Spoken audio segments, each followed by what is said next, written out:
हाय, good evening, नमस्ते to all. I hope आप सब ठीक होंगे एंड हम लाइव हैं आज सैटरडे को आपके सबके सामने। आई होप आप हमें सुन सकते हैं, देख पा रहे हैं। I would wait for an heads up so that we can start the session. Lovely good evening to everybody. So yes, we are live and up and running. So good evening, everybody. We are here again with the new session today. Before that, this is Amarpreet in front of you. We are very happy कि आप हमें बहुत encouragement share कर रहे हैं और हम बार बार आपके सामने आ पा रहे हैं with different sessions which is useful to each one of you. So thank you for that. आज के सेशन में हमारे साथ शिफाली बदौनी जुड़ रही हैं. She would be taking up the session on mental health issues, mental illness, what is mental health. तो आज समझते हैं शिफाली के साथ में कि क्या है और हम कैसे इसका बेनिफिट ले सकते हैं. So can I request Shifali, good evening and thank you Good for evening, joining us. ma'am. Thank you Thank for you so joining much, us ma'am. and कुछ बातें मैं शिफाली के बारे में आप सबको बताना चाहूंगी. शिफाली ग्वालियर से जुड़ रही हैं. She is clinical psychologist, counsellor रह चुकी हैं प्रीवियसली. इस टाइम अभी एमफिल परस्यू कर रही हैं अपनी सब्जेक्ट में और ग्वालियर में हॉस्पिटल के साथ काम भी कर रही हैं. इंटरेस्टिंगली इनका यूट्यूब चैनल है जिसका लिंक हम ऑलरेडी कमेंट सेक्शन में डालने वाले हैं. तो कुछ भी आपको पूछना है, डिटेल्स देखनी है या इनकी वीडियोस देखनी है, she is got huge fan following there. आप इनके साथ जुड़ सकते हैं, इनसे बात कर सकते हैं, इनकी वीडियोस को देख के इंफॉर्मेशन गैदर कर सकते हैं. So Shifali, over to you. आप क्या कहना चाहेंगी before we First start the of session? all, yeah, I'm really grateful to you, Amar ma'am, for having me here, for giving me this opportunity, and to your entire team, Parul ma'am, and everybody. I'm really grateful that you're giving me this voice to be the voice of women who might be suppressed in some way or due to unawareness, the suppressed voice. So I'm really grateful that I have got this chance. और मुझे बहुत खुशी होगी कि एक भी महिला इसको सुन के अगर इससे बेनिफिट ले पाए या कुछ भी अवेयरनेस आती है, कुछ बदलाव पॉजिटिव उनकी लाइफ में आता है, तो मुझे बहुत खुशी होती है. I am really thankful to you. Thank you, Shifali. Yes, we really need people like you to support us to be able to help those in need. And हमारी कोशिश यही है कि पेज के जरिए हम लोगों की मदद कर सकें, चाहे वो किसी भी परिस्थिति में हो. हम उनके साथ सोल्यूशन लेके जुड़ सकें. सिर्फ सद्भावनाएं और सिर्फ बातों के साथ के जरिए कुछ हासिल नहीं हो सकता. कुछ गाइडेंस मिल जाए, कुछ डायरेक्शन मिल जाए, कोई एक्सपर्ट एडवाइस मिल जाए तो उससे कई चीजें आसान हो जाती हैं. With that, I will start the session today and मेरा आपसे पहला सवाल है, बहुत ही सिंपल भाषा में अगर हमें आप बता पाएं as a layman, mental health क्या है और मेंटल इलनेस हम किसे कहते हैं. इसको अगर आप हमें थोड़ा सा एक्सप्लेन कर पाएं. ओके, तो जैसे ऐसे एक से 10 की अगर स्केल ले ले हम, इस पे समझे कि 1 से 10 में हम कहाँ फॉल करते हैं. 10 सबसे ज्यादा है और 1 सबसे कम है. तो अक्सर हम देखते हैं कि मेंटल इलनेस कह सकते हैं कि अगर आप 1 नंबर पे हैं, मतलब आप बहुत ज्यादा परेशान हैं इस हद तक कि आपका इम्पेयरमेंट आ रहा है, आप काम नहीं कर पा रहे हैं, आप अपने आप से खुश नहीं हैं, आपके रिश्ते ठीक नहीं है, कोई वो किसी भी फॉर्म में मैनिफेस्ट हो सकता है, डिप्रेशन, एंजाइटी, फिर वो क्या मिलता है वो अलग चीज है. तो उसके अलावा पर जरूरी नहीं है कि अगर आपको कोई मेंटल इलनेस नहीं है, कोई बीमारी नहीं हुई है, तो जरूरी नहीं है कि आप 10 लेवल वाली मेंटल हेल्थ पर हो, जिसको हम बोलते हैं मेंटल हेल्थ. हो सकता है हम बीच में कहीं फॉल कर रहे हैं, 4-5 कहीं पर. और 10 लेवल पे हम बोलेंगे जब हम अपनी एबिलिटीज को पहचानते हैं, हम जानते हैं हमारा सामर्थ्य क्या है, हम कौन है, हम day to day life stressors पे अच्छे से कोप कर पाते हैं. ऐसा नहीं होता कि छोटी सी प्रॉब्लम आए और हम बहुत टेंस हो गए, या कल हमारा कोई काम है हम बहुत घबरा रहे हैं, तो हम क्या कर रहे हैं, लाइन को पार कर रहे हैं, वापस आ रहे हैं, पर हम जी तो रहे हैं, किसी तरह से दिन चला जाता है, but we are not up to our optimum level. जैसे हम अपने बेस्ट नहीं है जो हम कर सकते थे, हमारे हमको अपनी स्ट्रेंथ्स नहीं पता हम कौन है, और हम प्रोडक्टिवली काम कर रहे हैं. प्रोडक्टिवली मतलब ये नहीं कि हम जाके पैसा कमाए. तो आप अगर गार्डनिंग भी कर रहे हैं, उसमें फूल आ रहे हैं, आपको सेटिस्फेक्शन मिल रहा है, तो प्रोडक्टिव काम कर रहे हैं, and you are able to give productive something good to your community, आप अपनी कम्युनिटी के लिए कुछ अच्छा कर पा रहे हैं, then we will say we are mentally healthy, like 10 spectrum, which is very rare these days. Most of us हम किसी ना किसी तरह से कोई स्ट्रेस है, आजकल स्ट्रेस बोलना कॉमन हो गया है, व्हिच इज अनफॉर्चुनेट. तो इसका मतलब अगर मुझे जो समझ आता है शिफाली कि हर इंसान के साथ जैसे आपने कहा स्ट्रेस जुड़ा है, एंजाइटी है, डिप्रेशन है और चिड़चिड़ापन है, चाहे वो हम छोटे बच्चों में देख रहे हैं, बड़ों में देखते हैं. अलग अलग तरीके के चैलेंजेस को देख के हम घबरा जाते हैं या टेंस हो जाते हैं। कोई कभी बच्चों में आता है एग्जाम फीवर आ जाता है, या एग्जाम को लेके हम्म, परेशानी आ जाती है, या घर में हम्म, कुछ भी बात होती है तो उसका स्ट्रेस हम लिंगर ऑन करते हैं, 1 दिन 2 दिन तक उसका स्ट्रेस जाता है। तो इसका हम्म, मतलब ये मेंटल इलनेस एक ऐसी चीज होगी जो हर किसी के साथ कहीं ना कहीं जुड़ी हुई है। बट क्योंकि हम इसके बारे में बात नहीं कर रहे हैं तो हम हम्म, इसको हम मतलब इग्नोर कर देते हैं। बट इट जी इज जी। As common as common cold. It's very if common, you get everybody, it. It's very difficult to say. हम अपने को चेक नहीं करते कि हम आज का दिन कैसा गया, हम क्या हम्म। देख लिया, क्या हमने खुद से बात करी कि आज मेरा पूरा दिन कैसे गया, क्या हम ये पूछते हैं हम कैसा महसूस कर रहे हैं। अगर मैं हम्म। हम अभी खुद से पूछे हम कैसा महसूस कर रहे हैं तो शायद हमारे पास वोकैबलरी भी नहीं होगी। मैं खुश हूँ, हम्म। उदास हूँ, चिड़चिड़ी हूँ, काम हूँ, कैसी हूँ। हमें पता ही हम्म। नहीं क्या क्या इमोशंस होते हैं और हम्म। हम कैसा महसूस कर रहे हैं, हम क्या फील कर रहे हैं, किस बात का हमें बुरा लगा। तो हम ये हम्म। नहीं कह सकते कि हम 10 लेवल पे, हम क्योंकि हम चेक ही नहीं करते। तो कहीं ना कहीं स्ट्रेस वगैरह जुड़ा हुआ है। तो अभी जब तक मेजर प्रॉब्लम नहीं हो जाती हम उसको मानते नहीं है। जब तक हम्म। जहां पर भी हमारे पास कोई क्लाइंट आते हैं, जब तक बहुत कुछ दिक्कत ना आ जाए कि अब वो काम ही नहीं कर पा रहे। ज्यादातर लोग हम्म। देखते हैं कि जब काम नहीं हो रहा और बहुत परेशान तब आते हैं, पर वो धीरे धीरे एक्यूमुलेट बिल्डअप होना शुरू हो जाता है। तो शिफाली, आपने ये बात थोड़ा की है। मेजर प्रॉब्लम तक नहीं आते, आपने भी एक टर्म यूज की, तो मैं पहले आपसे जानना चाहती हूँ कि और इस पे भी आऊंगी कि क्या कॉजेज हैं मेंटल इश्यूज के या इलनेस के।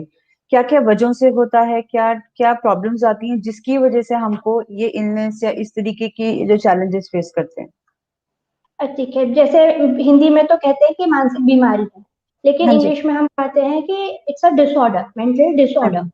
हम्म। तो ऐसा इसमें डिजीज नहीं है, जैसे हिंदी में डिजीज होता है, इसमें डिसऑर्डर बोलेंगे। इसका कहने का मतलब ये है कि कोई एक कॉज नहीं होता। जैसे मान हम्म। लीजिए किसी को टाइफाइड हो गया तो उसका एक हम्म। बैक्टीरिया है साल्मोनेला टाइफी, हम उसको हाँ जी। हम मार देंगे एंटीबायोटिक से, वो ठीक हो जाएगा। लेकिन जब हम्म। मेंटल डिसऑर्डर्स की बात हो तो बहुत हम्म। सारी चीजें होती हैं इसमें। आपका साइकोलॉजिकल फैक्टर्स आ जाते हैं, ऐसे ट्रायंगल के तरह देखें अगर। सोशल फैक्टर्स आ जाते हैं, खास करके महिलाओं में सोशल फैक्टर्स ज्यादा काम करते हैं, सोसाइटी के एक्सपेक्टेशंस, प्रेशर। बायोलॉजिकल हम्म। फैक्टर्स आ जाते हैं, आपकी जीन्स, हॉर्मोन्स। तो कभी पूरा ये तीनों चीजें मिलके कुछ भी बना सकती है। तो स्पेसिफिकली आपका एनवायरनमेंट कैसा है, हम्म। बहुत सारी स्पेसिफिक कॉज नहीं होता किसी उसका। चाइल्डहुड ट्रॉमा कहीं कुछ भी आपका मैनिफेस्ट हो जाता है, that's it's a disorder. But mostly it is a stressor, and that stressor hmm. could be anything: your environment, your personal perception, your cognition. So that could be anything. Shivali, जब हम ये बहुत कॉमनली यूज करते हैं, और मैं ये इसलिए कह रही हूँ क्योंकि बहुत सारी महिलाएं हमें सुनती हैं या स्पेस से जुड़ी हुई हैं।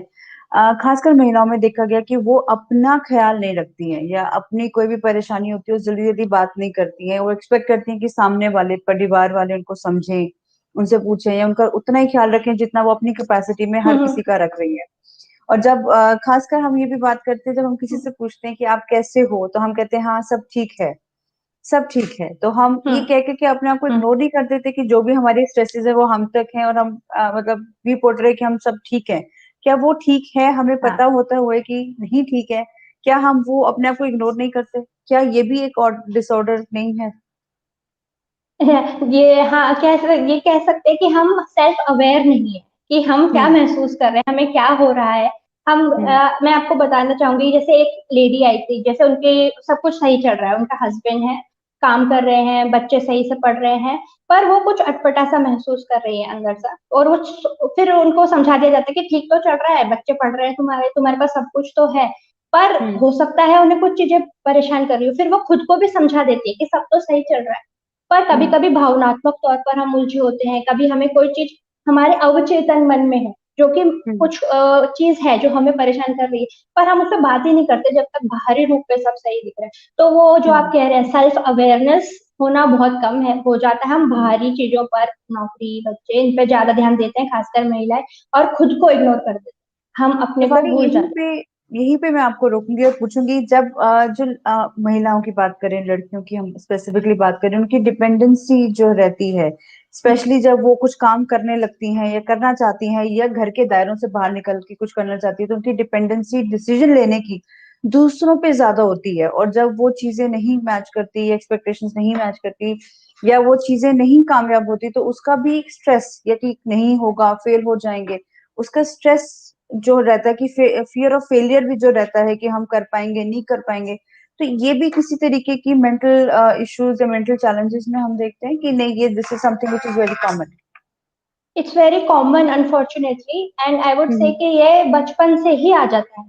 अब नॉट ओके। दैट कि we are a victim of our childhood, but हमें अवेयरनेस भी नहीं कि जो हम सोच रहे हैं क्या वो सच में हमारी सोच है कि हमें सिखा दी गई है।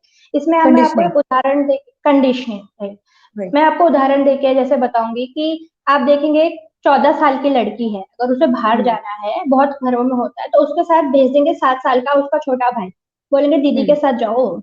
तो भाई बड़े हम्म। आराम से चलता है कि मैं दीदी का रक्षा, मैं दीदी के साथ जाऊंगा। अब भाई गई शारीरिक तौर पर उस पर उतनी ही ताकत है जितनी उस पर बड़े बाद अभी बच्चे में, लेकिन वो हम्म। मेंटली उसको सिखा दिया जाता है कि तुम अपना ध्यान नहीं रख सकती हो, चाहे वो छोटा हम्म। ही भाई को भेज रहे हैं।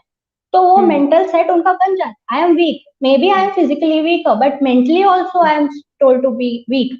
And yes. फिर बाद में पति के पर डिपेंडेंसी है, फिर बच्चों पर डिपेंडेंसी है। तो we don't even get to find our own selves कि मैं कौन हूँ, क्या जो मैं सोच रही हूँ वो मेरी दुनिया की आवाज है, सोसाइटी की, मेरे समाज की आवाज है, मेरी माता पिता की आवाज है, क्योंकि आपकी माँ ने भी वही सीखा, क्या वो मेरी खुद की आवाज है।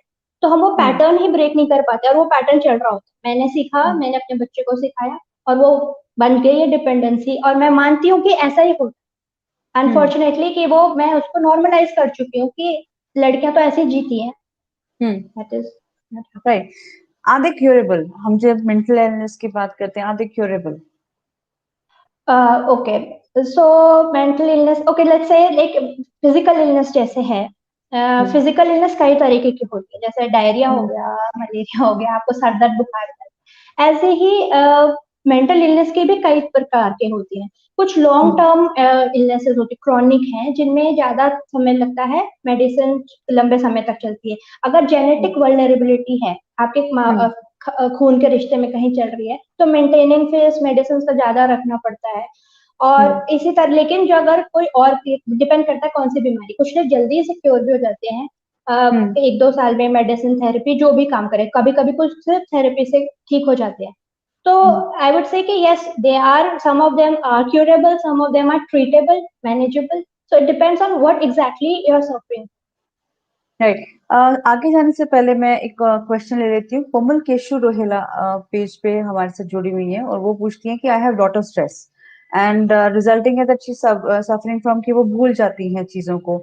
So can it be cured is something she is asking you. And मुझे चीजें याद नहीं रहती हैं इवन 5 सेकंड बाद भी, as in presence of mind बिल्कुल नहीं है। क्या ये ठीक हो सकता है? I mean is is curable and what is your suggestion and take on it?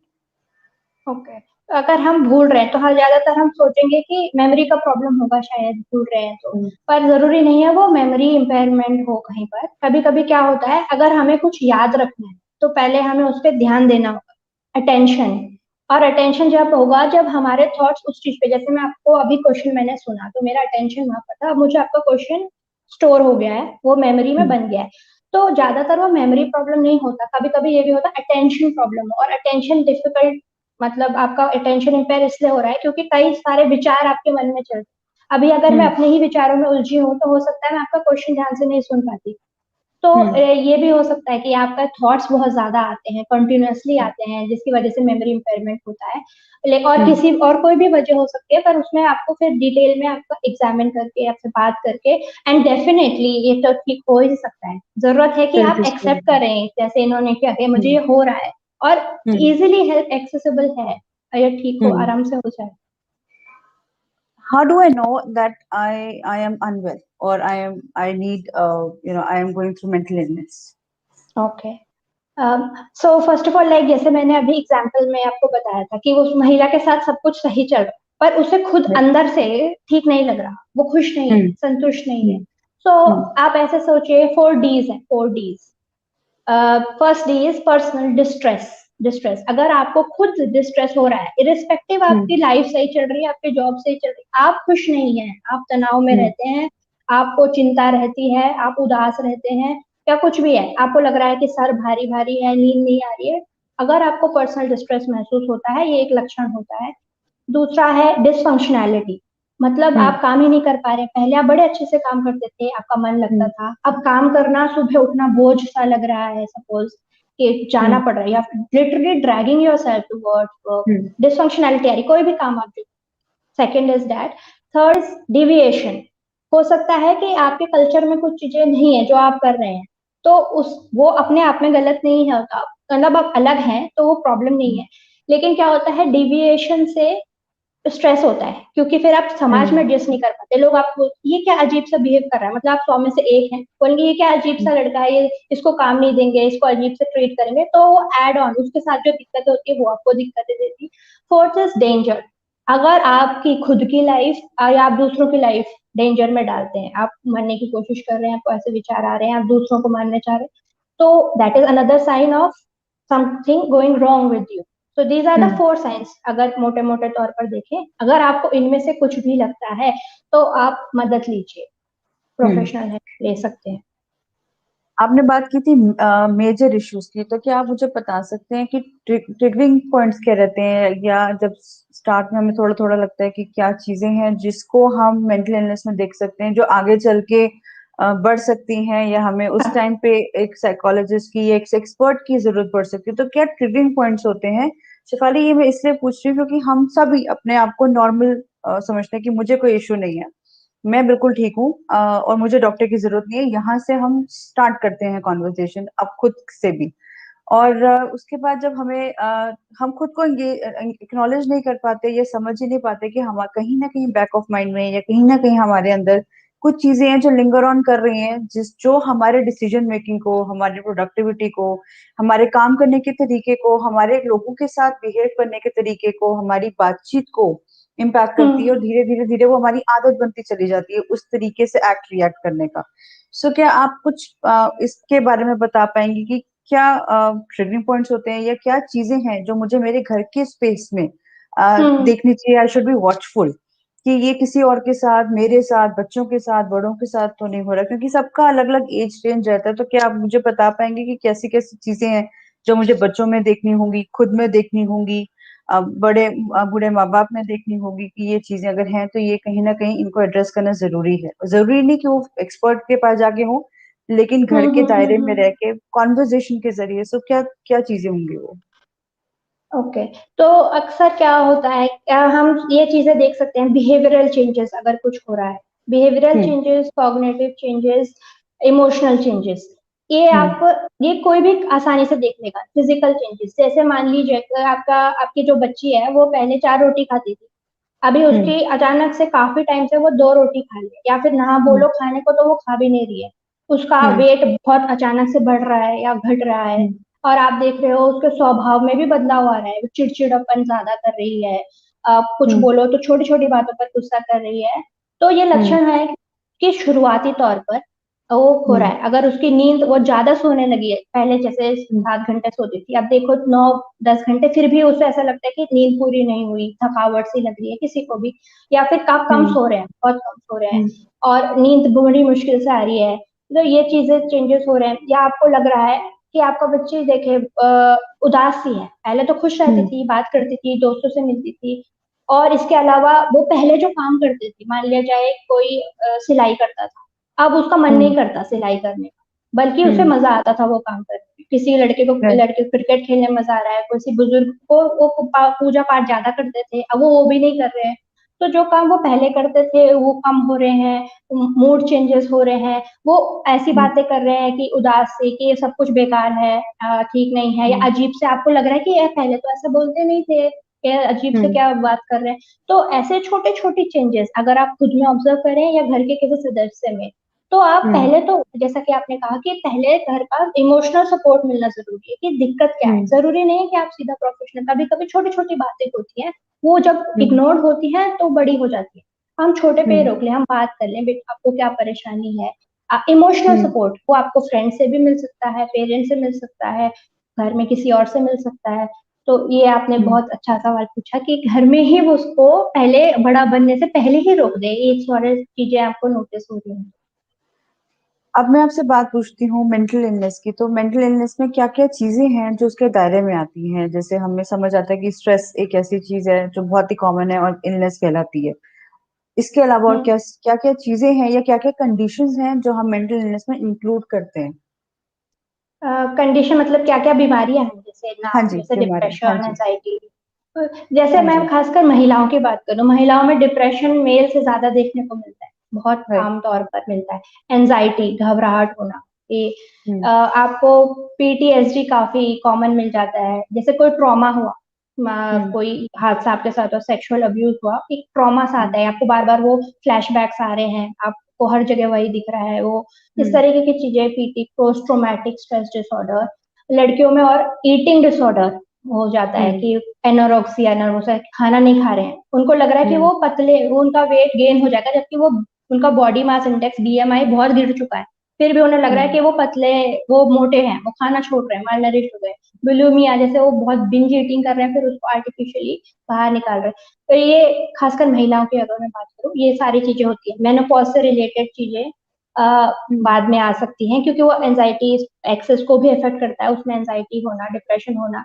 देखिए महिलाओं में खासकर हार्मोन्स इफेक्ट होते हैं, तो जब हुँ, प्यूबर्टी हिट हुए तो अब भी दिक्कत होती है, हार्मोन्स चेंज हुए, जब प्रेगनेंसी हुँ, है तो भी दिक्कत है, जब डिलीवरी हो गई तो एकदम से हार्मोन्स प्रोजेस्टेरॉन गिर गया फिर दिक्कत है, मेनोपॉज हुँ, हुआ फिर दिक्कत है।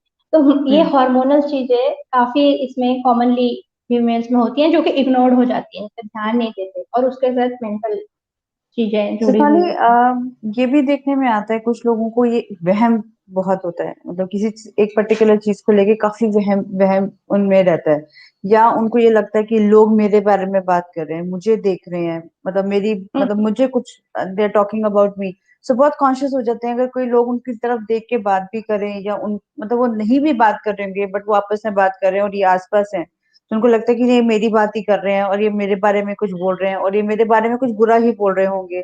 ये हम्म, अज्यूम कर लेना और खुद को कहीं ना कहीं ये शिकार करना कि नहीं, क्योंकि मैं ऐसी हूं तो मेरे बारे में बात हो रही है, क्योंकि मैं ये नहीं करती तो मेरे बारे में बात करी होगी, जो मैं गई वहां हम्म, पे तो वो लोग चुप हो जाते हैं।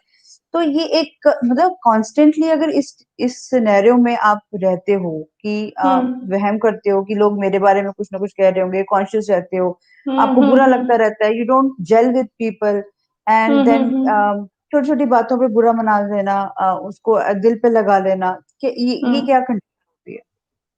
ये भी ये काफी एक सिम्टम होता है किसी और डिजीज का, एक साइन हो सकता है कि और भी कुछ हम्म, इससे रिलेटेड हो। इसमें क्या होता है कि हम रियलिटी से हट जाते हैं, जो हमारा हम्म, परसेप्शन है वो नहीं देख रहा जैसी चीजें हैं, हम वो देख रहे हैं जो हमारे अंदर का हम प्रोजेक्ट कर रहे हैं, या फिर हम हम्म, अंदर की चीजों को हम बाहर डाल रहे हैं, तो हमें शक हो रहा है, वहम हो रहा है कि हम्म, कोई मेरे बारे में बात कर रहा है, यहाँ पे लोग बैठे हैं, ओके वो मेरे बारे में बात कर रहे हैं, कुछ उल्ट पुल्टा कह हम्म, रहे हैं, तो वो परसेप्शन डिस्टॉर्टेड हो जाता है। और ये एक बीमारी का लक्षण होता है, अगर किसी को ऐसा हो रहा है तो आई वुड रिकमेंड स्ट्रांगली कि आप इसमें जल्द से जल्दी इंटरवेंशन लें, और वो हम्म, समय इससे पहले कि और बढ़े, हम्म, जैसे हम कह सकते हैं डिल्यूजनल लेवल पर जाए। हम्म, अगर हम्म, आपको बिल्कुल यकीन हो गया कि ये देखो ये मेरे बारे में बात कर रही है, जबकि ऐसा है भी नहीं, और उनको हमेशा लगता है, तो वो जाहिर सी बात है, वो तो परेशान रहेंगे ही, डिस्ट्रेस हम्म। रहेगा। तो इसमें तो जल्दी से जल्दी आप इंटरवेंशन लें, और ये बिल्कुल आपको नॉर्मलाइज कर देगा कि आपका परसेप्शन बिल्कुल पहले जैसा हो सके। ओके, मैं आपके पास अब दूसरा सवाल लेके आती हूँ। हमने बात की कि कुछ चीजें हैं, आपने कहा ये मेंटल इलनेस आती हैं, और हमने बात की साइंस की, अर्ली साइंस की, कि हम्म, ऐसी चीजें बच्चों में दिखती हैं। अगर मैं बात करूं महिलाओं में, मैरिड हम्म, वुमेन में, कि उनमें स्ट्रेस ज्यादा रहता है क्योंकि फैमिली की एक्सपेक्टेशंस ज्यादा रहती हैं, क्या ये कहना सही होगा कि लड़की की अपने आप से ज्यादा एक्सपेक्टेशंस ज्यादा होती हैं फैमिली के कंपैरिजन, कि मुझे ऐसे करना है, मुझे ऐसे रहना है, मेरे को मदर इन लॉ अगर ऐसे बोलेंगे तो इससे अच्छा मैं पहले करके ये चीजें कर दूं, तो क्या ये जो स्ट्रेस हम हमारे ऊपर आता है, ये लड़कियों के ऊपर आता हम्म। है, ये हमारा क्रिएटेड रहता है कि हमारा माइंडसेट कंडीशनिंग ऐसी है कि हम ओवरबर्डन रखते हैं अपने आप को, जिस वजह से ये सिचुएशन अराइज होती है? जी, ये बहुत सारे महिलाओं में देखा है, एक गिल्ट रहता है, खास गिल्ट, करके वर्किंग वुमेन। अगर वो राइट, काम कर रही हैं, वो ऑफिस भी जा रही है, पहले अब पहले के मुकाबले अब वुमेन ज्यादा वर्क कर रही है, तो हम्म, एक तो उनका खुद का रहता है कि I have to be perfect, क्योंकि वो हमारी condition, I have to be a perfect mother, and hmm, perfect की डेफिनेशन भी वो खुद बनाते हैं। ऐसा नहीं है कि हम्म, बच्चे को साथ 24 घंटे रखने पर उनको लगता है कि रहना चाहिए। I have to be a perfect daughter in law, perfect wife, and I have to do the work. अगर वो उन्होंने काम पे ज्यादा ध्यान दे दिया तो उन्हें गिल्ट रहेगा कि बच्चे इग्नोर हो रहे हैं। अगर उन्हें ना भी आए तो हो सकता है घर के और सदस्य बोल देंगे कि देखो हम तो बच्चों के साथ पूरा समय बिताते थे, तुम उनके मेजर माइलस्टोन्स मिस कर रहे, तुम उनके साथ टाइम नहीं देते। मतलब वो एड ऑन करके वो परसेप्शन बना देते हैं। तो ये खुद से भी आता है, ये सोसाइटी एड ऑन कर देती है। इसके लिए जरूरी है कि हम ये जो महिलाएं हैं वो ये समझें कि everything is not your responsibility. आप जितना कर सकते हैं, डू द नीडेड। आपको घर करना है, जितना आपको जरूरत लग रही है उतना करें, वरना this extra guilt, extra pressure, it leads to add on stress and it can further deteriorate the mental health conditions. हमारे पास एक क्वेश्चन आया था जो मैं आपसे शेयर करूंगी, स्टेजेस ऑफ मेंटल इलनेस। क्या इसमें भी स्टेजेस रहती हैं कि कोई सिवियरिटी रहती है या कोई मॉडरेट रहता है या कोई बिगनिंग स्टेज रहती है, और किस स्टेज पे डॉक्टर की एडवाइस लेनी चाहिए या डॉक्टर को अप्रोच करना चाहिए? ये स्टेजेस ऐसा जैसे आपने कहा सिवियरिटी के लेवल पर स्टेजेस हो सकती है, जैसे डिप्रेशन माइल्ड हो सकता है, मॉडरेट हो सकता है, सिवियर हो सकता है। जहां तक डॉक्टर के बात करने की, हम चाहते हैं कि हम वो माइल्ड पे भी ना जाए, हम पहले ही प्रिवेंट कर लें। अगर आपको लग रहा है कि धीरे धीरे चीजें स्टार्ट हो रही है, it's a very normal thing कि अगर आपका आज का दिन, टेक वन डे, आपको लगा आज का दिन अच्छा नहीं गया, तो क्या होता है, आज का दिन ऑफिस में नहीं गया, मुझे कुछ परेशानी हुई, तो मैंने घर आया, मैंने मूवी देखी या मैंने खुद को डिस्ट्रैक्ट कर लिया, अगले दिन मैं फिर ऑफिस चली गई, तो वो मैं डिस्ट्रैक्ट कर रही हूँ। आपको आज का दिन देखना है, क्या आज आप खुश हैं? आर यू हैप्पी जो आप कर रहे हैं? Are you satisfied? What is bothering you? अगर आप उतना ही देख लें पर डे तो वो काफी है। उसके लिए जरूरी नहीं है वो जब चीजें बहुत बढ़ जाए तो आप किसी प्रोफेशनल के पास जाए। अगर वो बढ़ चुकी हैं तब तो डेफिनेटली आप इमीडिएट हेल्प लें। लेकिन छोटे छोटे, जैसे मैंने बोला, चेंजेस आपको खुद में लग रहे हैं तो every day focus, give priority to your mental. जैसे हम सुबह योगा करते हैं, व्यायाम करते हैं, हमें पता है शारीरिक तो अपने को सही रखना है, तो हम मानसिक पे तो ध्यान ही नहीं देते। मानसिक के लिए आप कुछ भी जिसको जो लगे, yoga, meditation, writing a journal, अपने विचारों को बाहर निकाल दें, गुस्सा भरा है उसको निकाल दें, किसी से बात कर लें, दोस्त से बात कर लें, बाहर चले जाएं, पर एक्सेप्ट करें कि आज आप ठीक नहीं है। हम यूजुअली डिस्ट्रैक्ट करते हैं कि आज चलो बाहर चलते हैं शॉपिंग करने, ये कर दें, मेल से होता है चलो let's drink. We don't want to own कि what are we feeling. I felt pathetic today, मुझे आज ह्यूमिलिएटेड फील हुआ ऑफिस में, and we don't want to accept it. And why, if we just take every day and deal with our emotions, thoughts, be self-aware, so we won't have to go there further. We can prevent it. And if it is happening, then definitely take intervention and you will be all right. हमने बात की थी घर की, और mental illness की जब हम बात करते हैं वो इमोशंस, एक्सप्रेशंस, हमारे जो हमारे साथ बीत रहा है उससे जुड़ा रहता है या उसकी वजह से होता है। आप मुझे बता सकते हैं कि घर के कि क्योंकि घर एक ऐसी जगह जहाँ पे हर कोई जाता है, वो शेयरिंग भी करता है और वो सबसे ज्यादा टाइम और उसमें बिताता है, तो सबसे ज्यादा जो वो सीखता समझता है या रिफ्लेक्ट बैक करता है वो एक घर के दायरे में करता है। तो ऐसी क्या चीजें हैं जो घर में होती हैं, knowingly unknowingly, consciously unconsciously, parents या बड़े बुजुर्ग या कजिन, बड़े बच्चे करते हैं, जिससे कि वो इम्पैक्ट सबको एक दूसरे को करता है? तो वो क्या चीजें हैं जो नहीं होनी चाहिए या जिनको करेक्ट किया जा सकता है, इर्रिस्पेक्टिव हमारे पास कोई केस हो या ना हो घर के अंदर? केस, जैसे मैं बचपन से बात की, ऐसे आपने कहा क्या चीजें नहीं होनी चाहिए, तो सबसे राइट। पहला मेरा ध्यान गया बचपन पे, क्योंकि जो बचपन में हमने सीख लिया, बचपन में हमने देख लिया, वो काफी समय तक हमारे साथ चल रहता है।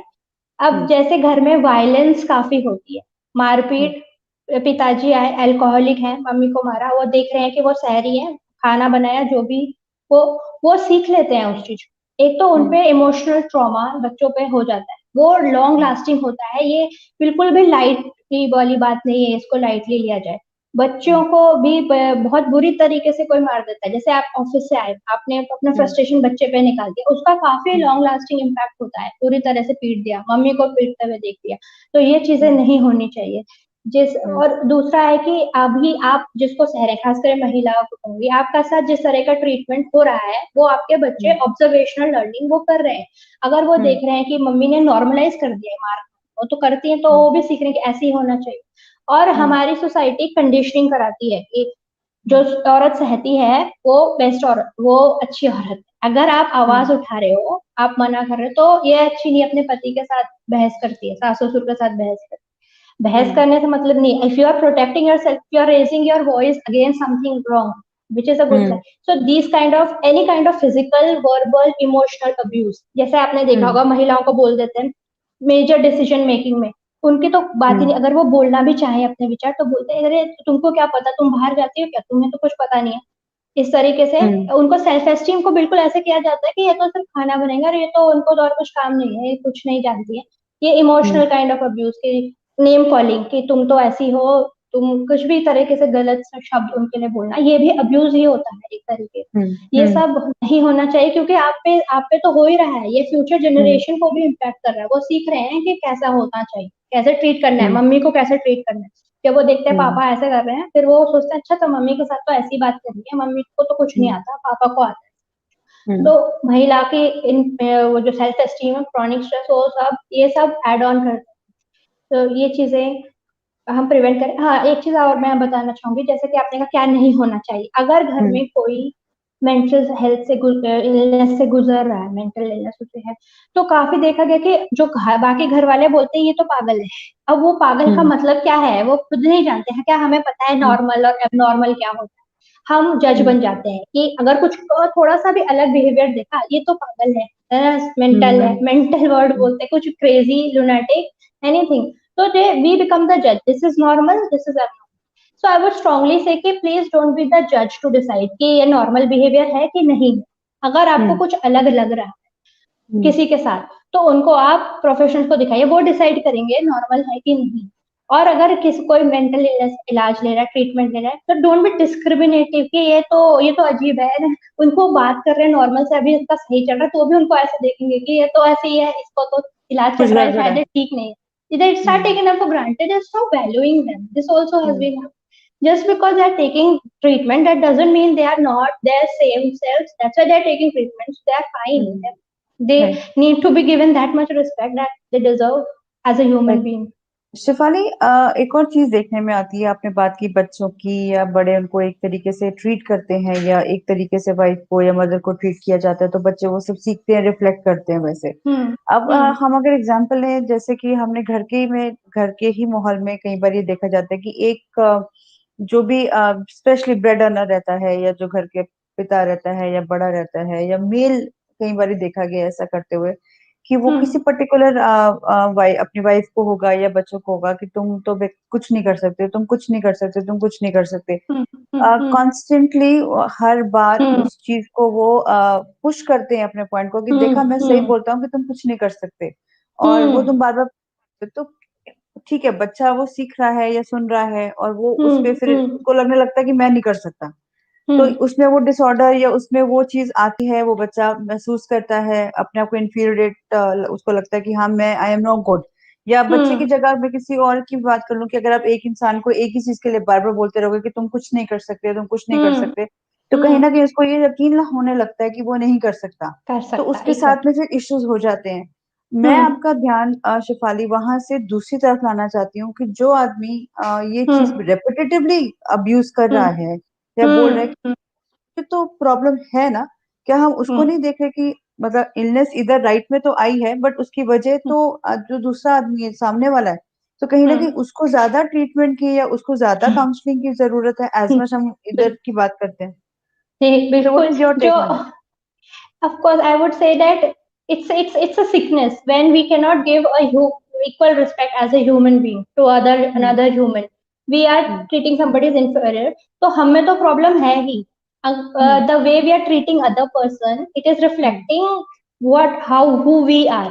तो वो जैसे अपनी वाइफ को ट्रीट कर रहे हैं, अपने बच्चों को, वो अपना को दर्शा रहे हैं कि वो क्या उन्होंने सीखा। हो सकता है वो सिर्फ एक पैटर्न सा, कुछ फैमिली में एक रिवाज सा होता है कि महिलाओं को तो ऐसे ट्रीट करते हैं, तो वो नॉर्मली उन्होंने भी सीखा है, वो भी विक्टिम है उस सोच के।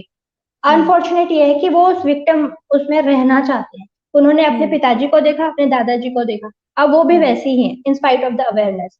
तो देन इट इज, अगर आपको पता है कि ये गलत है, आप वो करते हैं, then definitely it's not healthy, it's not normal thing that you are doing. और जैसा कि आपने कहा कि हो सकता है उनको भी कोई बीमारी हो, कभी बहुत बार होता है कि जो मानसिक इलनेस जिनको रहती है वो इलाज नहीं कराते और वो अपना उसका कोई और विक्टिम बनाते, they bleed on to other people, वो जो खुद को हीलिंग उन्होंने करी नहीं है, फिर वो दूसरों को परेशान कर रहे हैं, अपने बच्चों को, अपनी वाइफ को परेशान कर रहे हैं। तो ऐसे लोगों को खुद पहले ट्रीटमेंट लेने की जरूरत होती है। और होती है एक बात बिकॉज। और मैं कहना चाहूंगी क्या, हाँ जी। जैसे कि महिलाएं खुद अपने, वो तो दूसरा जो कर रहा है, लेकिन प्रॉब्लम ये है कि महिलाएं खुद इसकी रिस्पॉन्सिबिलिटी नहीं लेती हम्म। कि मुझे इससे निकलना है। So wherever you are, whichever situation, it's your responsibility. अभी वो हम्म। ऐसा विक्टिम उसमें चले जाती है, ब्लेम गेम, कि मेरे पापा ने नहीं सिखाया, मेरे हस्बैंड नहीं सिखा रहे, मुझे बाहर काम नहीं करने दे रहे। सो आई वुड से कि take your personal responsibility, you are an individual, और हम्म। हम कोई और हमारे को हमारी प्रॉब्लम से बाहर नहीं निकालेगा। और ये हम्म। अप्रोच हमारे बच्चे भी सीखते हैं कि कोई और आएगा हमारी प्रॉब्लम सॉल्व करने, जबकि हमें वो हम्म। खुद करनी, चाहे राइट। जैसे भी करें, जरूरी नहीं झगड़ा करें, आप बात करें, आप समझें जो भी है, पर it's you have to take yourself out of that position wherever you are, irrespective of how the other person is, you are responsible for yourself only. Shifali, मेरा नेक्स्ट क्वेश्चन है, जब हमने बात की कि हर फैमिली में अगर किसी फैमिली में कोई मेंटल इलनेस सिकनेस से जूझ रहा है, तो उस पेशेंट के साथ फैमिली को कैसे कोप करना चाहिए? तो आई थिंक जैसे आप रहते थे पहले वैसे ही रहिए। क्या ऐसा हम्म। अक्सर क्या होता है, या तो वो एक्स्ट्रा उनको सहानुभूति कंफर्ट। दिखाने लग जाते हैं, हाँ, कि कंफर्ट अरे देते हैं। बेचारा ये तो ठीक नहीं है, हाँ, एक्स्ट्रा वो इन अ वे कि क्या बेचारा वाले हालत में ले आते, केवल बेचारा मानसिक स्थिति है उसकी कि ठीक नहीं है, तो उसको एक्स्ट्रा वो कर रहे हैं, उसको नॉर्मली नहीं रहने दे रहे, वो ये कर सकता है, उसको जबरदस्ती तुम रहने दो। या फिर और हॉस्टाइल हो जाते हैं कि यार ये तो हम्म। ऐसा है, इसकी गलती है। कभी कभी उनको ब्लेम करने लग जाते हैं कि तुम अगर बीमार हुए हो तुम्हारी गलती है, ऐसा नहीं करना हम्म। चाहिए था, ये देखो कैसे तुम अब बीमार हो, कुछ भी वो नॉर्मली जो कि आम इंसान गलती करता है सीखता है, उसमें वो उसको हम्म। ले आते हैं कि तुमने तो इसकी वजह से तुम ऐसे कर रहे हो, इसकी वजह से तुमने ऐसा हुआ है। तो आई फील कि हम्म। अगर आप एक मदर हैं, आपका बच्चा को, तो just be the normal mother. कुछ लोग हम्म। बाउंड्रीज भी वो कर देते हैं, कुछ लोग काउंसलर बन जाते हैं घर पे, थेरेपिस्ट बन जाते हैं, वो भी नहीं करते। जो काउंसलर का काम है वो काउंसलर करेगा। अगर आप बहन हैं हम्म।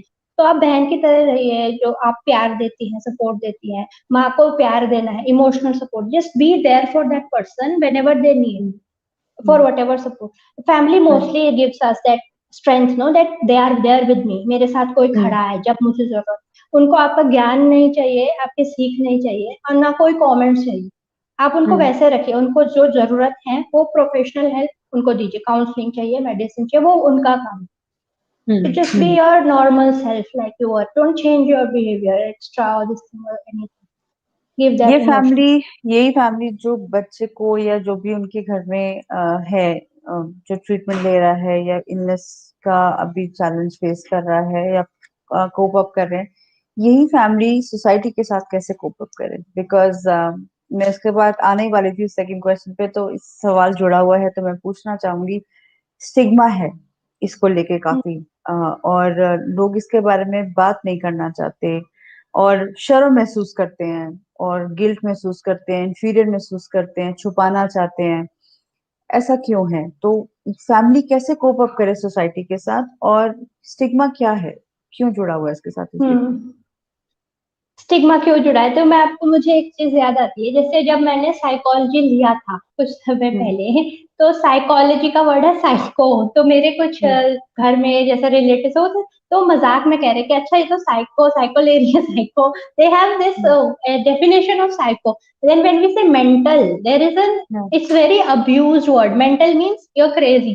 तो when we sing hmm. Mental illness, तो वो एक जनरल परसेप्शन सदियों से बना हुआ है, क्योंकि हम्म। पहले सिर्फ जो बिल्कुल एक्सट्रीम सीवियर वो मेंटल हो, क्रेजी, हम्म। तो वो बना हम्म। हुआ है। अगर कोई थेरेपी ले रहा है तो लोगों को लगता है therapy is for lunatics, those who are crazy, they will take therapy. Hmm. These are absolutely nonsense myths that have been spread in the society. This is one of the reason that people don't know what mental health is, mental illness is, और उसको extreme level पे सोच के लोग सोचते हैं कि हम्म। ये। दूसरा कारण ये भी है कि ये बहुत कॉमन है, मैं आपको बताऊंगा, हमारे यहाँ पर भी, यहाँ पर ऐसा मानते हैं कि जो कि किस तरीके से जो प्रोफेशनल्स है, हो सकता है उन्हें कोई प्रॉब्लम हो और या फिर उन्हें ना हो, अगर मैं अपनी बात करूँ तो कुछ लोगों को लगता है कि जैसे साइकोलॉजिस्ट है वो अगर वो सुनते हैं साइकोलॉजिस्ट तो उनका दो चीजें चलती है, मेरा दिमाग पढ़ के बताओ क्या चलता है मुझे बताओ, या हम्म फिर वो सोचते हैं अच्छा साइकोलॉजिस्ट ये तो खुद ही उनको कुछ होता है प्रॉब्लम होती है। हम्म सो सी आई बीइंग अ प्रोफेशनल, मैं इस प्रोफेशनल में मुझे भी कुछ भी कभी भी हो सकता है। Maybe I am biologically vulnerable, मेरे जीन्स में है। मे बी आई कैन, मैं सडन कुछ किसी का डेथ हो गया, लॉस हो गया, कुछ मैंने हम्म मेजर लॉस, कोई ट्रॉमा सब हो गया, so I am equally prone, I am a human being. मेरे ट्रू साथ कभी भी कुछ भी मेंटली वो हो सकता है। I will go to another psychologist to take help, right उसमें कुछ एम्बेरसमेंट नहीं है। और हमें लगता है कि हमारे एज में कि हम प्रोफेशनल है तो हमें कुछ नहीं होगा। Maybe we are more aware than others hmm कि हम जैसी कुछ होगा हम जान पाएंगे कि कुछ दिक्कत है, हम जरूरी मदद ले लेंगे as compare to other. But we are equally prone and we own it कि हमें हो सकता है। तो जरूरी है कि अगर आपको कोई भी इलनेस हो रही है तो हम्म इसको छुपाने के बजाय इसको बोलिए कि हो सकता है जिससे आप छुपा रहे हो वो भी उससे गुजर रहा हो। जैसे मैंने हम्म देखा कि अगर आपको छुट्टी लेनी है तो हम बोल देंगे I am suffering from cold and fever, बहुत कॉमन है। यही बोलते हैं हम कि ये बीमारी, हम हम्म ये नहीं बोलेंगे आज मेरे को डिप्रेशन हो रहा है, मैं थेरेपी के लिए जा रहा हूँ इसलिए छुट्टी ले रहा हूँ। हो सकता है हम्म जो आपका बॉस है वो खुद इसको, क्योंकि हम सोचते हैं ये सिर्फ हमें होता, पर ऐसा नहीं है। हम्म बहुत सारे लोग आते हैं और उनके घर वालों को नहीं पता कि उनके रिश्तेदार भी आते हैं। तो हम्म क्योंकि वो कम्युनिकेशन ही नहीं है, वी डोंट वांट टू, तो I think it's very important कि accept, let's make it, let's you know, जैसे हम शारीरिक इलनेस की बात करते हैं कि हमें हम्म बुखार हो रहा है, हमें टाइफाइड हो गया, वैसे हम बोल सकते हैं कि हमें ये बीमारी हो रही है, हम इसका इलाज नहीं है। क्योंकि तब जब हम खुद खुलेंगे तब सामने वाला भी खुलेगा। और हम्म आजकल इतना थोड़ा बहुत अवेयरनेस आई है और इसके लिए इट्स अ कलेक्टिव एफर्ट, कोई एक व्यक्ति इस स्टिग्मा को नहीं हटा सकता।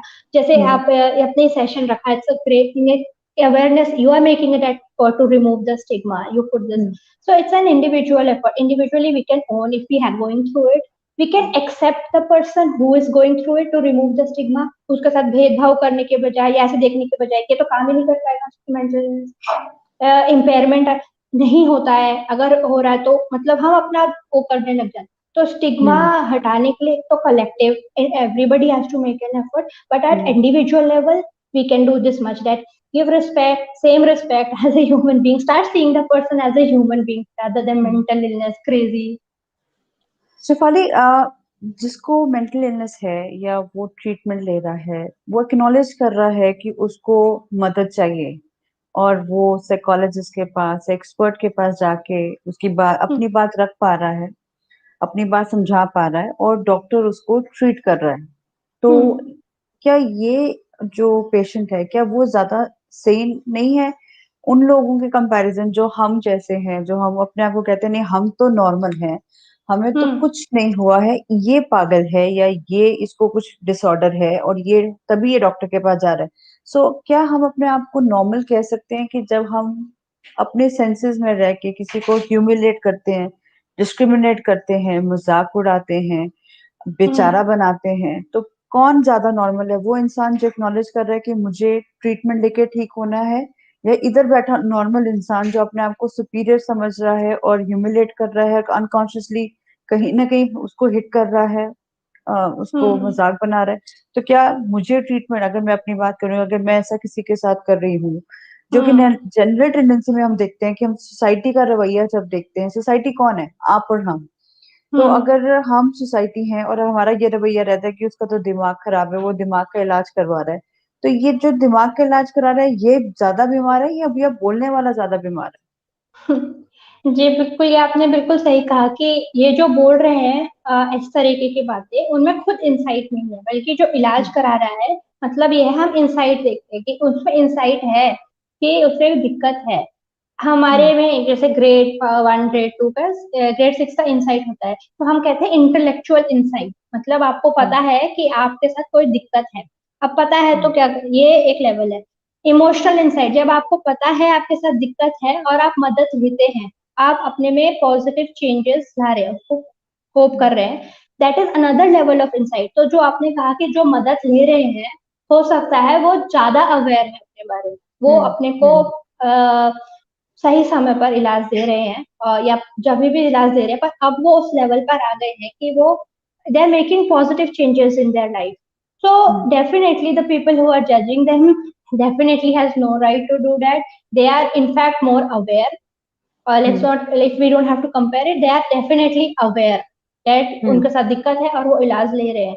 तो ये जो लोग, ऐसे लोगों को जो थेरेपी ले रहे हैं, कुछ कुछ भी बोल रहे हैं, वो बहुत ही दुखद है, अनफॉर्चुनेट है, and it should really stop, because all of us are somewhere in that spectrum. हम 10 लेवल पे कभी आते भी होंगे तो हम वापस आ जाते हैं. We are on that spectrum, और जब वो बढ़ जाएगा, वो आपके साथ, मेरे साथ, किसी के साथ, मेरे घर में किसी के साथ भी हो सकता है. ये मैं आपको जरूर बताना चाहूंगी कि एक ये क्या है, जैसे आयुर्वेद में बोलते हैं, जैसे स्थूल शरीर है, जैसे ये बॉडी है स्थूल शरीर, और माइंड को बोलते हैं सूक्ष्म शरीर. तो उसको शरीर ही बोलते हैं, मीन्स इट्स अ बॉडी. तो जब हमारे बॉडी बीमार हो सकती है और हम ध्यान नहीं देंगे, तो हमारा क्या मन बीमार नहीं हो सकता? तो लोग सोचते हैं कि नहीं, ये तो होता नहीं है, तो बहुत रेयर कैसे किसी और के साथ होता है, हमारे साथ तो कभी होगा नहीं. पर ये किसी के साथ कभी भी हो सकता है, और ज्यादातर क्योंकि हम, मन ऐसा दिखता नहीं है ना, mind is not an, it's an abstract thing, we don't feel it. तो ज्यादातर क्या होता है, वो इग्नोर्ड होता है, और मानसिक तौर पर बीमार होने के चांसेस और ज्यादा है. शारीरिक तौर पर फिर भी, मानसिक तौर पर हम कुछ भी, हम अपनी मेंटल हेल्थ के लिए क्या करते हैं हर दिन, क्या हम कुछ करते हैं कि हम अपनी मेंटल हेल्थ को ठीक रखें?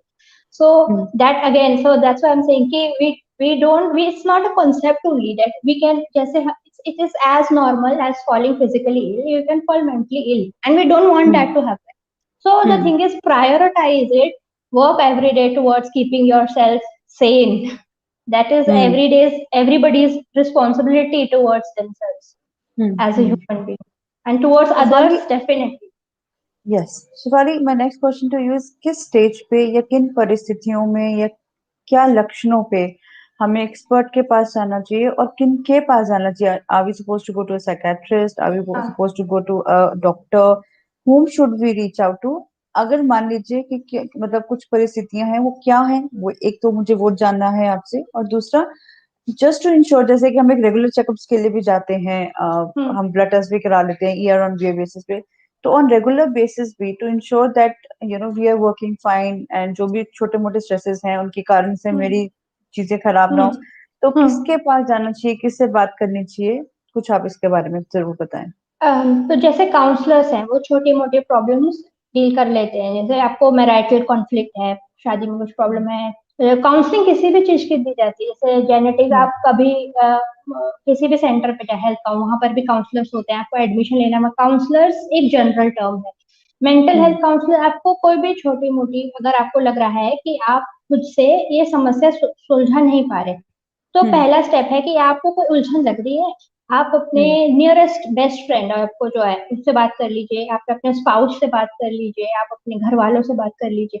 आपको लग रहा है कि नहीं हो रहा ठीक, बात कर ली, ये कंटिन्यूस है, you can approach a counsellor. If you are think it's not very big, if you think so, ऐसा कुछ नहीं है कि आप इन्हीं के पास जाएं, ऐसे स्टेप वाइज पहले इसके पास जाएं, किसी के पास भी आप जा सकते हैं. बट आई एम सेइंग कि अगर आपके पर्सनल जजमेंट से आपको लगता है इतना नहीं है, तो आप काउंसलर से मिल लीजिए. साइकोलॉजिस्ट काउंसलर्स होते हैं आजकल, ऑनलाइन प्लेटफॉर्म पर भी हैं, ऑफलाइन भी है, एक्सेसिबल है.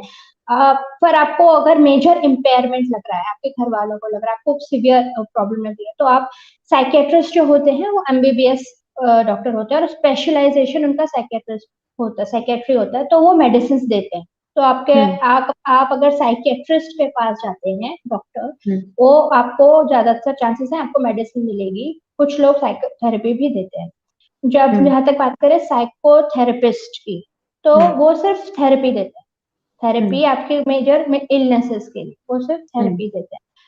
तो जैसे क्लिनिकल साइकोलॉजिस्ट होता है, वो डायग्नोस भी कर सकता है कि ये बीमारी है, वो टेस्टिंग भी कर सकता है, असेसमेंट्स भी करता है, और थेरेपी भी देता है. और जो साइकेट्रिस्ट है, वो जो साइकोलॉजिस्ट है, वो मेडिसिन नहीं देते, वो सिर्फ थेरेपी देते.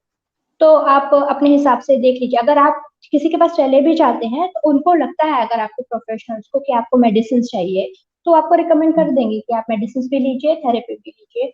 क्योंकि जैसे कुछ इलनेस होती है, जैसे ओसीडी है, उसमें देखा गया, ऑब्सेसिव कंपल्सिव डिसऑर्डर, उसमें देखा गया कि दोनों अच्छे रिजल्ट आते हैं, साइकोथेरेपी, फार्माकोथेरेपी. सिर्फ एक चीज से नहीं होता. कभी कभी बहुत सीवियर कंडीशन में अगर कोई आए, तो पहले उसको मेडिसिन देके स्टेबलाइज करते हैं, फिर वो थेरेपी के लिए प्रोसीड करते हैं.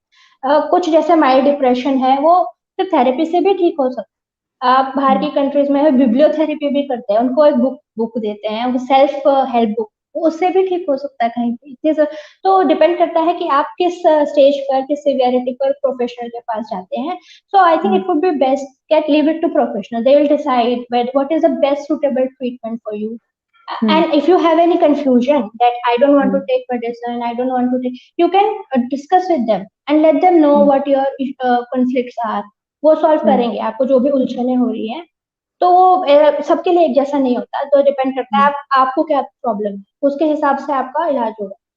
दोनों चाहिए, वाली एक चाहिए। एक क्वेश्चन और आया है हमारे पास जो कहता है कि what should I do if I am worried about friend और रिलेटिव। और कई सिनेरियो में होता है, कुछ लोग कहते हैं कि हम टीवी देखते हैं, कोई सीरियल देखते हैं, तब हमें परेशानी हो जाती है, नींद नहीं आती है। सिमिलरली जो एनवायरनमेंट में कुछ अपसेटिंग चल रहा होता है कि कहीं पे कुछ आग लगी या जैसे कुछ लोगों की डेथ होगी, तो एनवायरनमेंट में कुछ भी होता है तो उस एनवायरनमेंट से वो बहुत ज्यादा परेशान हो जाते हैं और बेचैनी हो जाती है। तो इस चीज को हम कैसे टैकल करते हैं, अगर आप मुझे कुछ बता पाएं इस बारे में। तो वो कह रहे हैं कि अगर वो टीवी देखते हैं तो उनको घबराहट होने लग जाती है, ऐसा कुछ। जैसे मतलब अ, कुछ टीवी में देखा, कोई न्यूज देखी कि कहीं पे लड़ाई झगड़ा हुआ, हम्म मास मर्डरिंग हुई हम्म या नुकसान हुआ कहीं हम्म पे, या किसी के बारे में पता चलता है कि मतलब कोई सीरियल देख के भी उसके घर में कुछ रोने धोने वाली बात हुई, किसी की डेथ होगी, सीरियल में ही बेशक होगी, लेकिन उससे भी आप हम्म परेशान हो जाते हैं, विचलित हो जाते हैं और आपको नींद नहीं आती। या किसी के घर में कुछ हुआ, मुझे हम्म हमें पता चला, उससे भी बेचैनी बढ़ गई और रात को नींद नहीं आई या डिस्टरबेंस होगी। तो इसको हम हम्म। कहाँ कैसे देखते हैं, इस इसके कंडीशन को कई हम कैसे कारण देखते हैं? हो सकता है हमारी लाइफ में ऐसा कभी कुछ हुआ हो, या हम्म। हमको डर है कि ऐसा हमारे साथ ना हो जाए। तो हम्म। कहीं ना कहीं घबराहट कहते हैं कि हमें बहुत वो है कि डर है पहले से ही कि कोई मेरे हम्म। को छोड़ के ना चले जाए, कुछ अनहोनी ना हो जाए, कुछ गलत ना हो जाए, और वो पहले से ही हमारे दिमाग में है। पर जब हम उसे हम्म। एनवायरनमेंट में देख रहे हैं, किसी के साथ होता हुआ या टीवी में होता हुआ, तो हम उसे रिलेट कर रहे हैं, हम खुद को उसकी जगह पर रख रहे हैं, हम्म। इसीलिए हमें प्रॉब्लम हो रही है। मतलब हम टीवी को सिर्फ ऐसे नहीं देख रहे कि वो मूवी चल रही है और हम तो ठीक है, पर हम क्या कर हम्म। रहे हैं, हम उससे अटैच हो जा रहे हैं उस हम्म। इमोशन से, क्योंकि maybe we are vulnerable, that is our vulnerable areas. तो हम्म। हम उससे रिलेट करके परेशान हो रहे हैं। तो कई कारण इसका एग्जैक्टली क्या है ये और पूछ के हो सके, आपको घबराहट हम्म। ज्यादा हो रही है कि आपको ऐसे विचार बहुत आ रहे हैं, हम्म। वो ज्यादा डिटेल में देखना पड़ेगा। पर ऐसा अगर बहुत फ्रिक्वेंटली हो रहा है, जैसे आप कह रहे हैं आपको नींद ही नहीं आ रही, नींद नहीं आएगी तो पूरा दिन आपका वेस्ट जा रहा है, और या फिर यही विचार चलते रहते हैं, कुछ हो ना जाए, कुछ गलत ना हो हम्म। जाए, घबराते रहते हैं, मुंह सूखना, पसीना आना, ये सब चलता है, परेशानी होती है आपको, तो आप फिर से इसमें हेल्प लीजिए। इसका कारण स्पेसिफिकली आपको देख के पता चलेगा कि क्या दिक्कत शिफाली, बहुत कॉमनली सुनने में आता है लोग सुसाइडल अटेम्प्ट्स करते हैं और कई बार हो भी जाता है, फैमिली को बिल्कुल कुछ अंदाजा भी नहीं होता कि ऐसा क्या हुआ, क्या रीजन होगा। स्पेशली है। यूथ में देखा जाता है कि आजकल बहुत अटेम्प्ट्स ऐसे हो रहे हैं। तो क्या कोई ट्रिगरिंग पॉइंट्स हैं जिसको हम देख सकते हैं या हम पता कर सकते हैं या हम जिसके लिए वॉचफुल रहे कि बच्चों में ये चीजें ना हो, या इसको कैसे हम अवॉइड कर पाए? अगर बहुत ही ऐसे थॉट्स आ रहे हैं, ये थॉट्स पता करना आसान नहीं होता, क्योंकि कोई हम्म। नहीं बोलेगा। मतलब बोलते भी हैं, मतलब ऐसा देखा गया है कि कोई एकदम से सुसाइड नहीं करता, वो बहुत सारे हम्म। वार्निंग साइंस पहले देता है, बहुत बार वो पहले क्या बोलता है वार्निंग कि साइंस होते होंगे, मुझे ऐसा आप लग रहा है। बताएं? वो बोल भी देते हैं कि मुझे मरने का इच्छा लग रही है, मुझे अब दुनिया अच्छी नहीं लगती, काश ऐसा हो जाए कि मैं सोते सोते मुझे ऐसा लगता है कि मैं उठूं ही ना, मैं कुछ हम्म। हो जाए, मुझे मेरा एक्सीडेंट हो, डेथ विशेस इसको कहते हैं। या फिर हम्म। आपको लग रहा है कि वो ऐसा प्लान कर रहे हैं, जैसे कोई कह रहा है कि आ, मेरा ये लोन लिया है, अगर मेरे को कुछ हो जाए तो ये मेरे पैसे मेरे घर वालों को मिल जाएंगे। तो उसके दिमाग में हम्म। प्लान चल रहा है, वो ऐसे आपको बताता है, हम्म। आपको सुनने को मिलता है। तो ये तो साफ तौर पर एक वो वार्निंग साइंस है, इसको इग्नोर ना करें कोई, कि अगर कोई ऐसे बोल रहा है या प्लान बना रहा हम्म। है या ऐसे एक्सप्रेस कर रहा है डेथ विशेस, तो डेफिनेटली वहां हम्म। कुछ प्रॉब्लम है, तो उसको इग्नोर। और हम्म। अगर कोई एक्सप्लिसिटली नहीं बोल रहा कि ऐसा कुछ है, हम्म। तो जैसा कि मैंने कहा, वो उदास रह रहा है बहुत, वो हम्म। लाइफ में एंगेज ही नहीं है, वो उठना नहीं चाहता, हम्म। ज्यादातर समय वो सोच सोच में बिता देता है, मतलब वो लाइफ से डिसएंगेज हो रहा है। तो हम्म। बिहेवियरल चेंजेस, उसके कॉग्निशन, उसका उसका आप देखेंगे, आपको दुखी सा दिखेगा वो। और हम्म। आपके कई चेंजेस अगर दिखे ना भी, तो आप देखोगे कुछ चेंजेस, बदलाव व्यवहार में वगैरह आते हैं। तो हम्म। ये पहचानना जरूरी है। एंड और जिसको ऐसा लग रहा है प्लीज प्लीज टेक हेल्प। उसके लिए एक्सपर्ट्स हैं जो इस चीज को डील करते हैं। तो if anybody is having a suicidal ideation, contemplation, or attempt, I think it would be better that you take professional help. They are trained for that, for कि उसको कैसे डील करना है। कोई भी फैमिली मेंबर में सिर्फ प्रोफेशन, आपको सिर्फ किसी के पास लेके जाना है, बस इतना करना है। मदद लेनी है, just stretch out, people are there to help.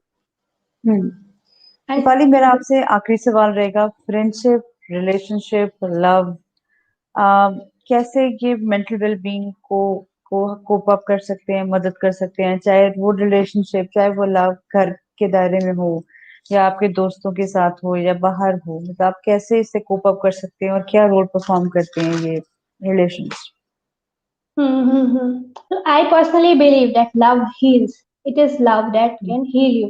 And there is a book, famous book by Louis Hay, that you can heal your life.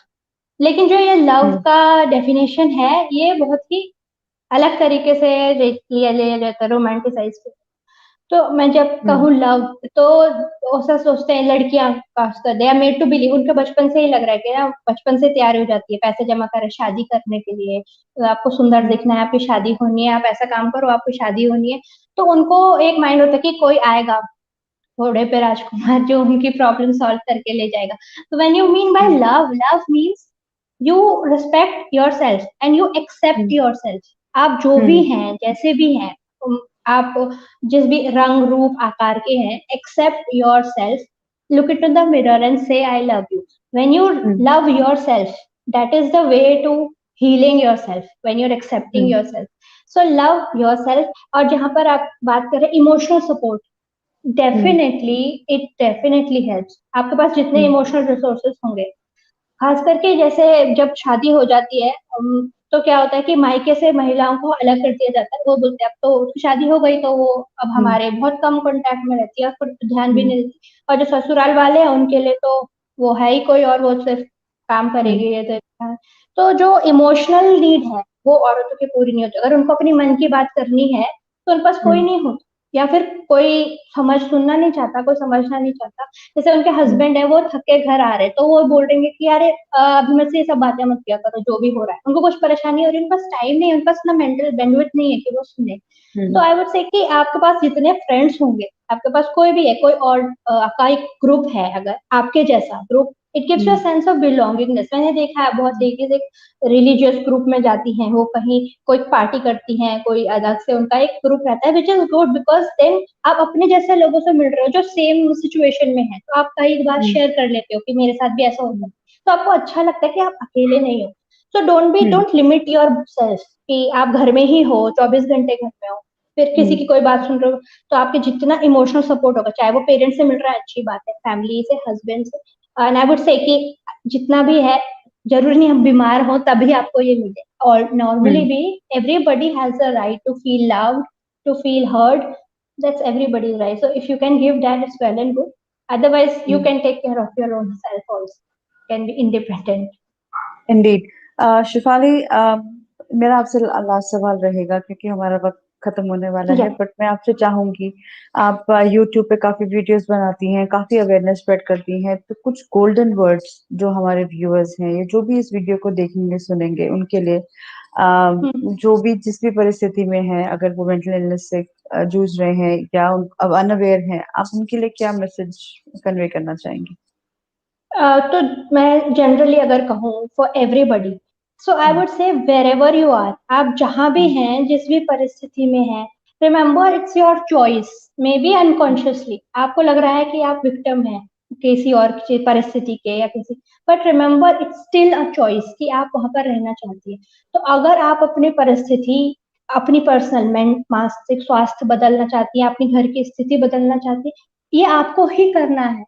Take personal responsibility for your situation, for yourself, and you are the one who can bring out that change, and you won't be doing it for yourself. एक बात मैं महिलाओं के लिए जरूर कहना चाहूंगी कि आपका जैसा है वो आप पूरी फैमिली को इफेक्ट कर, फ्यूचर जनरेशन को इफेक्ट कर दे। सो मेक श्योर कि कोई भी, हम यहाँ पर महिला की मेंटल हेल्थ के बारे में कभी ऐसा ना हो कि हमें अलग से बात करनी पड़े। So we can bring out that change today if we take that charge. So maybe in future, no other girl will suffer separately because at least because of this societal problem or anything. Take that Hmm. responsibility that you become that woman who Hmm. brings that change individually. Hmm. Hmm. Find a purpose for Yeah. yourself. That would I would say. Thank you Shifali, आपने बहुत अच्छी Mm. बात की, बहुत सारी हमें information इसके around दी। So to my viewers, I would circle back and I would say कि आज का सेशन बहुत ही इंफॉर्मेटिव था। अगर आप इसको सुनना चाहें तो जरूर सुनिए, शेयर कीजिए अपने नेटवर्क में, बिकॉज ये जरूरी नहीं है कि कभी कोई बीमार हो तभी हमें ये चीजों की जरूरत पड़ती है। हमें नहीं पता हम कहाँ हैं, किन परिस्थितियों में है, हम अपने आप को इग्नोर कर रहे हैं। लेकिन इग्नोरेंस से अगर चीजें ठीक हो जाती तो क्या बात थी, लेकिन self care I think is critical. इसके अलावा हमें as a society we have to be much more responsible when it comes to mental illness. किसी को पागल बोलना, किसी को हर्ट करना बहुत ही दुखदाई है। किसी का अगर हम सहारा नहीं बन सकते तो किसी को हम बुरा या किसी का अपमान करना ये गलत है। अगर एक इंसान अपने आप को चाहते हुए और कर रहा है ठीक, आप उसकी मदद कीजिए। अगर आप उसकी मदद नहीं कर सकते तो लीस्ट यही होगा कि आप उसके बारे में अपशब्द ना बोलें, रादर उसको सपोर्ट करें, उसकी फैमिली को सपोर्ट करें, स्ट्रेंथन करें कि ये भी एक इलनेस ही है जो आज नहीं तो कल ठीक हो जाएगी। With that I will close the session today. Thank you for all of you. Thank you, Shifali Badoni, for Thank this you so much, lovely ma'am. information session. We will look forward to have one more session in coming days with you. Shifali Thank के you. साथ अगर आप जुड़ना चाहते हैं तो शिफाली का YouTube link हमने शेयर कर दिया है। आपके क्वेश्चंस का, आपके मैसेजेस का हमको इंतजार रहेगा। Thank you, have a good day ahead. जहां भी हैं ठीक रहिए, खुश रहिए। Thank you everybody. Oh thank you Shifali, bye bye. Thank you so much. Bye.